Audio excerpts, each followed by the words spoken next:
Well, it is all over. The Edmonton Oilers get swept by the Colorado Avalanche in the Western Conference Finals, 6-5 in overtime. The final score in Game 4. What went wrong? What happens next? And we will have the good, the bad, and the ugly from Game 4. Let's get right into it on today's episode of Locked On Oilers. You're Locked On Oilers, your daily podcast on the Edmonton Oilers. Part of the Locked On Podcast Network, your team every day. Hello and welcome back to the Locked On Oilers podcast. I am your host and former Oilers game day producer, Brett Holden, as the Edmonton Oilers have no more game days left in them as they get swept by the Colorado Avalanche in the Western Conference Finals. This is Locked On Oilers. Thank you so much for making Locked On Oilers your first listen every day. We are free and available wherever you find your podcast. On today's episode, like we mentioned, we're going to have a quick recap on Game 4, as there's a lot to talk about, as that was basically exactly what everyone was expecting from that series. Unfortunately, it came in Game 4. So we'll get into that. Plus, what happens next for the Edmonton Oilers is, hey, the season is done. There is no tomorrow when it comes to the Oilers season. So what now is the tomorrow for the Edmonton Oilers? We'll get into that a little later in today's episode.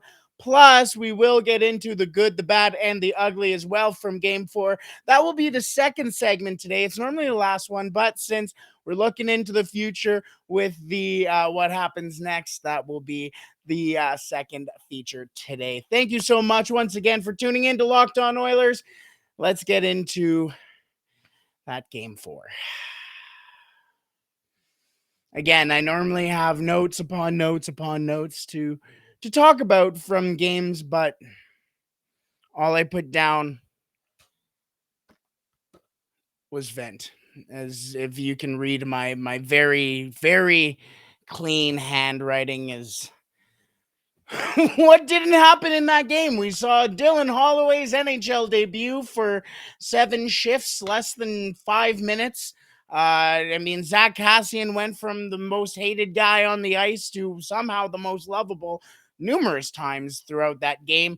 Connor McDavid continued to be Connor McDavid. Leon Draisaitl played the entire game with 1 foot, basically.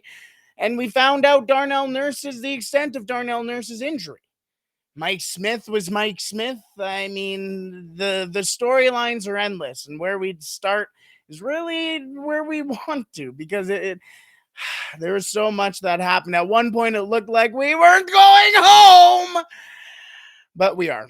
We are, as the Oilers blow two-goal leads throughout the game, as the Oilers were up 3-1 at one point, and then 4-2. They couldn't get it done. As was the story for most of the playoffs, and was the story as most people anticipated going into the playoffs. When was Mike Smith going to break, and how will that Oilers defense stand? Well, 4 straight games, the Edmonton Oilers defense and Mike Smith just couldn't hold it together. It's too early to say. I mean, we got to go back and take a look at everything and say just what did cost the Oilers their season, because, hey, it's not like it happened in 7 games where you can go back and take a look. No, it happened in 4 straight. So there wasn't just one specific thing. There were numerous things, as the Edmonton Oilers just could not get it done in Game 4. One thing I do want to mention from that game as well, or one of the first things I guess I want to mention, is where was Dylan Holloway? And I know it may sound like I'm saying that as Dylan Holloway stan almost, but you're going into the game 11-7 with Kyler Yamamoto out of the lineup, Evander Kane out of the lineup. At one point, Jesse Puljujarvi was hurt. So those are 3 top 6 guys, 3 top 9 guys at the worst who are not playing.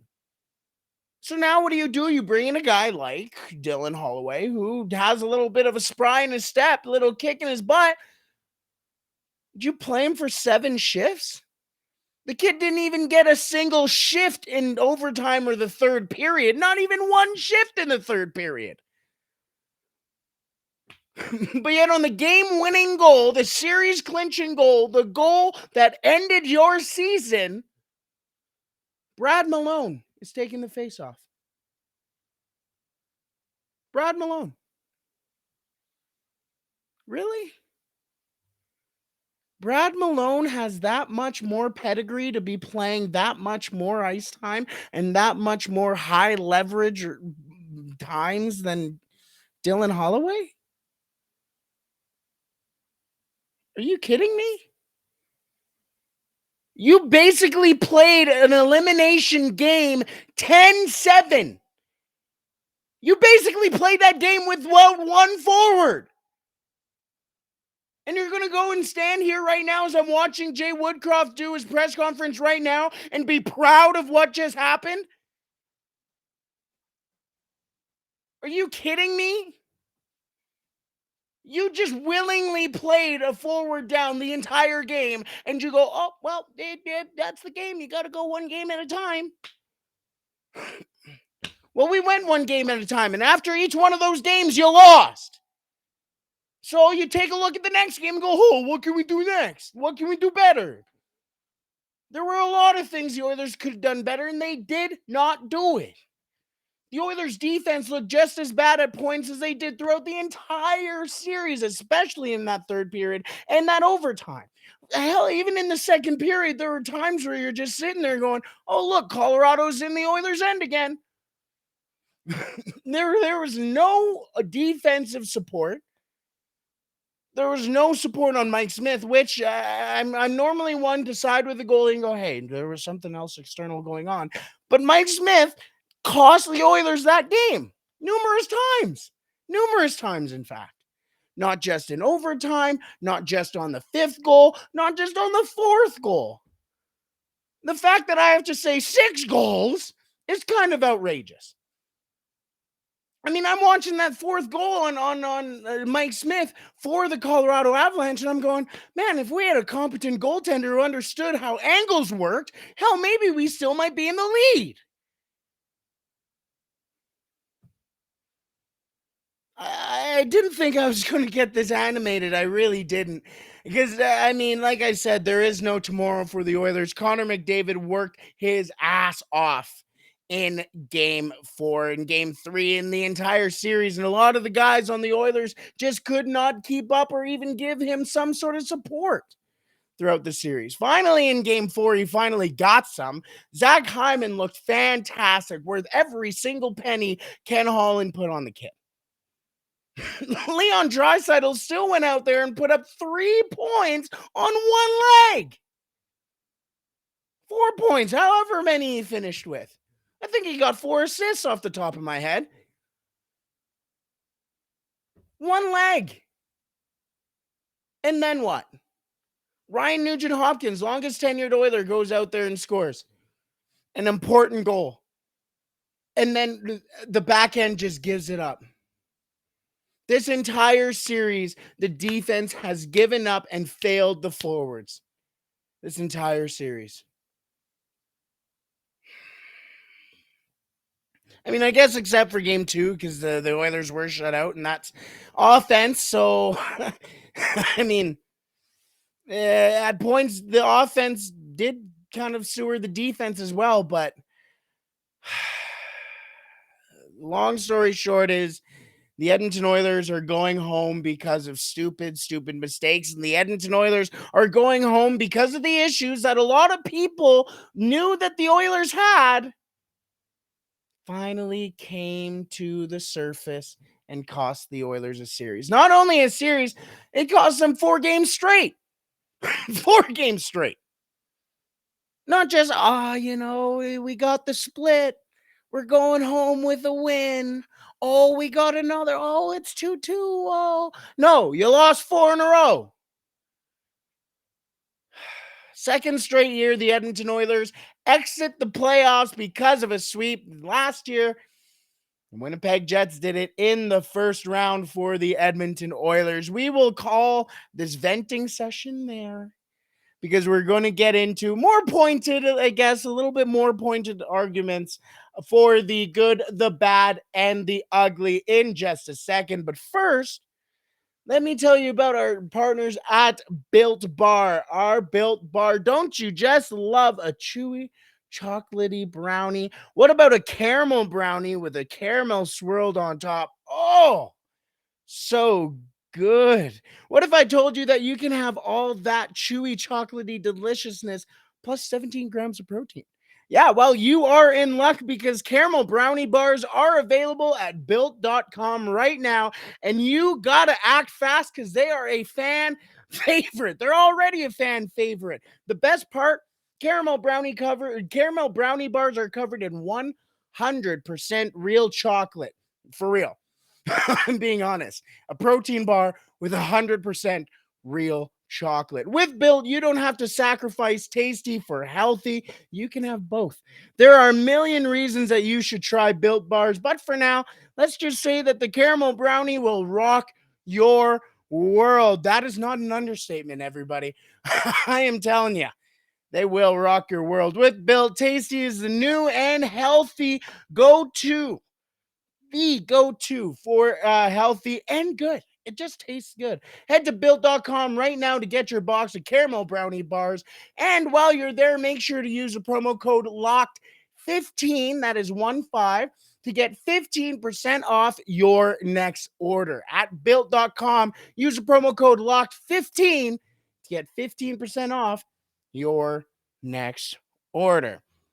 Alrighty. Well, if you are a normal or usual listener to the Locked On Oilers podcast, and you would know that after all the Oilers games, we normally go through a good, bad, and ugly from the game.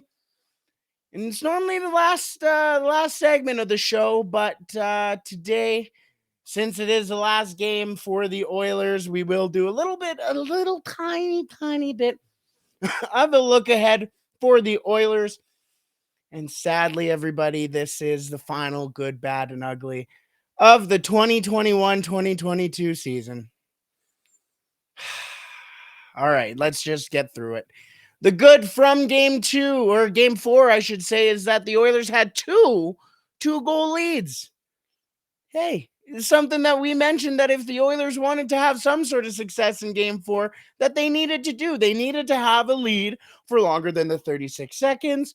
And in fact, not only did they have a lead for longer than 36 seconds, heck, they doubled their lead at one point. They made it 2. Actually, they made it 2 twice. Fortunately for the Oilers, they couldn't keep it. But we'll get to that in a second. The bad for the Edmonton Oilers, Mike Smith. I don't know what else to say. I mean, Mike Smith has been one of the best players for the Oilers when the Oilers win, and for a lot of the time have kept the Oilers in games. Honestly, in the first period of this game, Mike Smith kept the Oilers in the game. As yes, the Colorado Avalanche did score first, and it could have been quite the difference getting into the second period instead of what it was heading into the second period. Mike Smith did keep them in, but ultimately did cost them the game numerous times. Like we said, numerous times. But it still wasn't good enough to be ugly. The ugly from game 4? Well, you decide which one we want to start with, because I've got 3. The first one is their inability to keep the 2-goal lead. They had 2-goal leads twice. Well, 2-goal lead. Wow, excuse me. Saying 2-goal leads is very difficult. What I'm trying to say is that the Edmonton Oilers had 2-goal leads twice in this game. They couldn't hold on to it. That was the twice they couldn't. And I mean, twice they couldn't hold on to that. I can't get over that enough. Twice the Edmonton Oilers let the Colorado Avalanche cut into that lead and then tie it and then take the lead. What? What are we doing? Okay, sorry. I guess it doesn't matter because it is the end of the season. The other ugly for the Edmonton Oilers, Dylan Holloway's shifts. Like, what are we doing? I already got into my little rant about it a little earlier, so I won't get too heavy into it. But you played that game, an elimination game, with 10 forwards. You were already going into that game with an 11-7 system and going into that game without basically a fourth line center or a fourth line winger. You're playing that game shorthanded with the forwards. So what are you doing when you're taking a guy who has skill, who has speed, who clearly has the ability to do something in this series, just sit on the bench? Less than 5 minutes, less than 4 minutes, if I'm not mistaken. I think he had 3 minutes and 27 seconds on the ice in game 4. Uh-huh. He had a minute 58 after the first.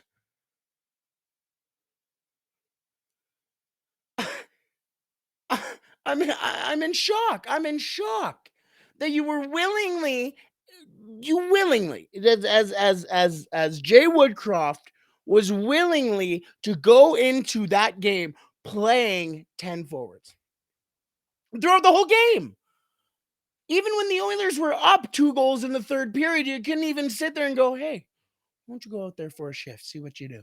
What if the kid goes out there and puts the game away?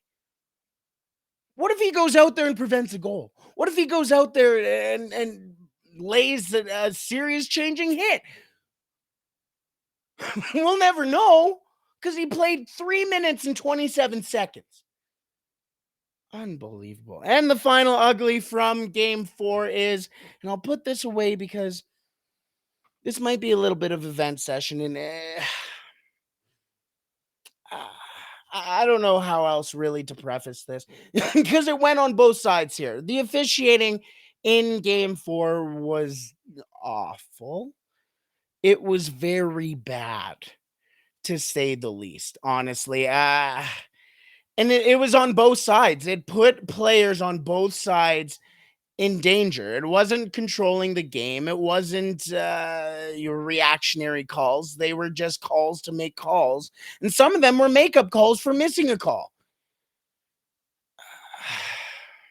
That holding on Derek Ryan at the end of the game, there was holding on both sides, and genuinely, there should not have been a call on that play.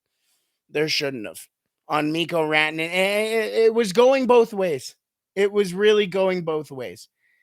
The holding call, I put in brackets. I feel kind of defeated just right now. Just everything that's going on with that officiating. The holding call on Gabriel Landeskog in the second period where he hit Zach Cassian from behind, and you call a hold on that, is dangerous. That's dangerous. How can you call a hold on a guy who has one hand wrapped, or not even wrapped around? His arm was not even at Zach Cassian's shoulder. And his hand, and Gabriel Landeskog's other hand was giving him a shove on the bottom of his back. So where was the hold? Either call a hit from behind or a board, or don't call it at all. Because that's not a hold. That's not a hold. And then after, Connor McDavid and Devon Toews get into it behind the net, and Connor McDavid grabs Devon Toews' stick, and there's no call. To get him off of the coverage, he pulls his stick and pulls it away, and there's no call in McDavid. Later on, Devon Toews does the exact same thing, and there's no call. So what's a hold? What apparently a hold is a very subjective word to everybody in the officiating crew. So what's a hold? What are we doing here? Because it doesn't seem like there's any sort of consistency when it comes to the definition of the word, or even really the definition of the word of offside or possession. I'm sorry. That just came out of me. Let's put a cap on it there. Let's put our recap of this series. Put the cap there. We'll talk a little bit more about this series and about the playoffs in general on tomorrow's episode. But right now, we should get into what happens next for the Oilers. That was a lot of what the questioning was for, especially Mike Smith and Darnell Nurse, was, well, what happens next? Can you guys kind of look back and be okay? It's the question that's going to have to come up. So let's get a head start on that. But first, we'll get to that in just a second. But first, we have a very important favor to ask of you. We have put together a survey so we can learn more about our listeners like you and make your favorite Locked On podcast even better. This is your opportunity to tell us what you like and don't like from your favorite Locked On podcast. All you have to do is head to lockedonpodcast.com/survey right now to get started. It won't take very long, and anyone that completes the survey can qualify for a chance to win one of 10 $100 Ticketmaster gift cards. To take our audience survey, head to lockedonpodcast.com/survey. Thank you so much for your help. Alrighty, let's head on to the final segment, the final period of today's show, and that is what comes next. What is next for the Edmonton Oilers as their season ends last night in Game 4? It still hasn't hit me yet. What a Cinderella season it kind of has felt like. Because at one point, I might get a little emotional here. At one point, the Edmonton Oilers weren't even in the playoff picture. At one point, the Edmonton Oilers were being talked about as, are the old Oilers back again? Are they the worst team in the league at one point? We made it to the Final Four. The Edmonton Oilers weren't supposed to beat the Calgary Flames, but they did it in 5. Connor McDavid isn't supposed to be this playoff performer, but the Edmonton Oilers and Connor McDavid did it. The Edmonton Oilers were probably the least likely team to make it this far out of all the Canadian teams, and here they are. Here we are. We're talking after Game 4 of the Western Conference Finals, there was the chance to go to the Stanley Cup Final. And who would have thought of it? I mean, you see all over Twitter and anyone you ask, if you would have asked me February 9th, what you think of the Edmonton Oilers getting swept in the Western Conference Finals, I would have laughed in your face and said, the Western Conference Finals? You think the Edmonton Oilers are going to make it to the Western Conference Finals? And they did. And it's all about, like Connor McDavid said, it's all about taking steps. This was a massive step for the Edmonton Oilers and the organization, and what a magical year. But let's look forward to next season and the offseason as well for the Edmonton Oilers. What do they need to do? Well, the first thing that the Edmonton Oilers need to do in the offseason is, and I think a lot of people will agree with me on this, sign Evander Kane, please. Please. He is the winger that we have been looking for Connor McDavid. Please give him what he wants. It's okay. The Oilers will be fine with him if you are able to sign him. So please, number one thing the Oilers need to do in the offseason is sign Evander Kane. The second thing is make sure you got enough money after that to sign Kyler Yamamoto, because that's another guy who, man, you saw the reason and saw why he's so important to this team in Game 4 and in Game 3, because there was that added element that just wasn't there. Nobody expects this little 5'6" kid to come up underneath them and go, oh, whoa, there goes the stick. There goes the puck. Oh, it's in the back of the net. Got to keep Kyler Yamamoto. So 2 things that the Edmonton Oilers need to do in the offseason are sign Evander Kane, sign Kyler Yamamoto. The second thing the Edmonton Oilers need to do, and this is probably the number one thing that the Edmonton Oilers need to do over sign Evander Kane and Kyler Yamamoto, that's to get healthy. We are waiting right now on word on just what exactly Leon Draisaitl was dealing with in the playoffs, as it hasn't come out at the time of recording this. However, Darnell Nurse did say that he tore his hip flexor. Now, I'm not sure if a lot of people, or if you have hurt your hip before, even hurting your hip, not tearing your hip flexor, which is the muscle that helps you basically move your leg, your entire leg, up and down and left and right and center. Basically, that thing that helps it flex. Yeah, that was torn for Darnell Nurse. Could you imagine trying to take a push off your skates with a torn hip flexor? All your power is gone from that stride. All of your power is gone. I said yesterday that it could be 50%. No, that is all of your power gone. So get healthy. The Edmonton Oilers need to get healthy. Obviously, they don't have another series to worry about in a couple of days. So just get healthy. Get your surgeries if you need it. Get whatever you need. As we saw, Leon Draisaitl just looked awful. I mean, his play didn't look awful, but his health looked disgusting. The kid was laboring all over the place. I mean, get healthy, everybody. The third thing that the Edmonton Oilers need to do in the offseason, or what next for the Edmonton Oilers, is to get a new goaltender. Whether that's Stuart Skinner, whether that's outsourcing. Hey, Billy Huso, what's going on, my friend? Whatever it may be. The Edmonton Oilers need to get a new goalie. And the thing is that the Edmonton Oilers will probably need to get 2 new goalies, because I don't see Mike Smith potentially ever playing in the NHL again, this potentially being his final game in the NHL. And I don't see, actually, maybe Mikko Koskinen as well. I've heard some rumors that he may jump ship back to Europe as well. So, again, Mikko Koskinen isn't going to be an Oiler at the end of the season. I don't see Mike Smith being an Oiler at the end of the season either. So the Edmonton Oilers are probably going to have to get 2 new goaltenders. Ilya Konovalov has jumped ship as well, as which breaks my heart. If you know me, I am an Ilya Konovalov stan to be all Ilya Konovalov stands. So the Oilers need some goaltending, not only in the NHL, but also in the AHL, because I think it's now only like Ryan Fanti and Olivier Rodrigue off the top of my head.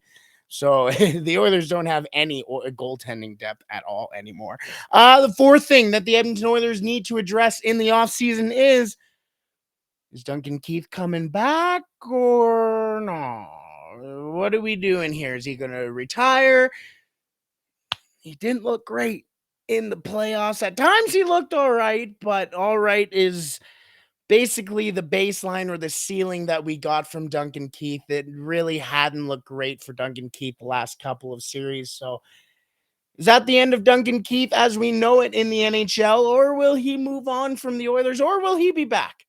Because it did cost the Oilers just a little bit to get Duncan Keith into town. So will he just say, hey, I'm going to stay one more year, as I can hear a lot of Oilers fans going, no, please, no, retire. Because if he does retire, the Oilers do get over $3 million in cap space. So that's something to look forward to as well if the Oilers are looking to re-sign Kane and Yamamoto. The fifth thing, that the Edmonton Oilers need to address in the offseason is it's draft season, baby. It's draft season. If you know me at all, the draft is my specialty. So, Locked On Oilers listeners, you are locked on to the right podcast, because you're going to get all the right and all the best prospect updates and anything you can imagine on the prospects. Coming up on Locked On Oilers is we will shift our focus to the offseason.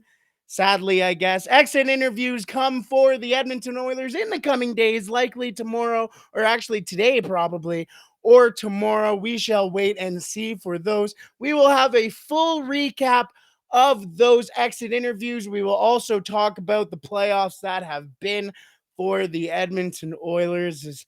I just want to end today just kind of finishing that mini rant I had before. I know there's no such thing as a consolation prize in the NHL.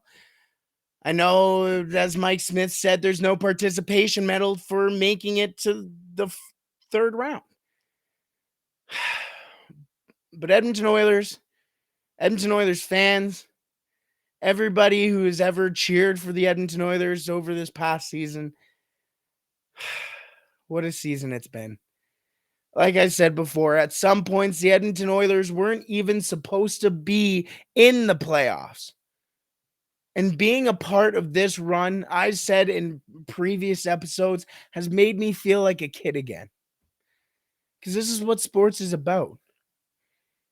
Being able to sit in this city and watch this city bloom and blossom and yell, "Let's go Oilers," down 104th Street, even on the south side of Edmonton, the farthest away you can get from Rogers Place, as people are driving by going, "Let's go Oilers." It's everywhere. It not only brings the city together, it not only brings the organization together, but it brings the province of Alberta together. You heard Daryl Sutter say, what are the three things that bring Albertans together? It's hockey, church, and music. And that is what we got in the playoffs. Is the Edmonton Oilers are the fourth last team to get eliminated from the Stanley Cup playoffs. Well, that's not too bad if you ask me, everybody. I'm trying to keep the tears down. I know it may be a little hokey, but like I said, this makes me feel like a kid again. Guys, the Edmonton Oilers are so close to being the Edmonton Oilers of new, or of old, really. This is only the beginning. This is only the beginning of the next generation of the Edmonton Oilers. And you got to be a part of it. And we got to be a part of it here at Locked On Oilers. Thank you so much for making Locked On Oilers your first listen every day. And now for your second listen, make sure you tune in to Locked On NHL. Locked On NHL covers the playoffs like no other. Hear the latest news and opinions from local experts every Monday through Friday. It is also available wherever you find your podcast. I hope everybody has a wonderful Tuesday. Stay safe, everybody. Let's reminisce. Let's have a fine Tuesday. Because who would have thought the Edmonton Oilers would have been the team eliminated in the Western Conference Finals back in January? Probably nobody. All right, everybody. We shall see you tomorrow, where we will talk more about the future of the Edmonton Oilers. Stay safe.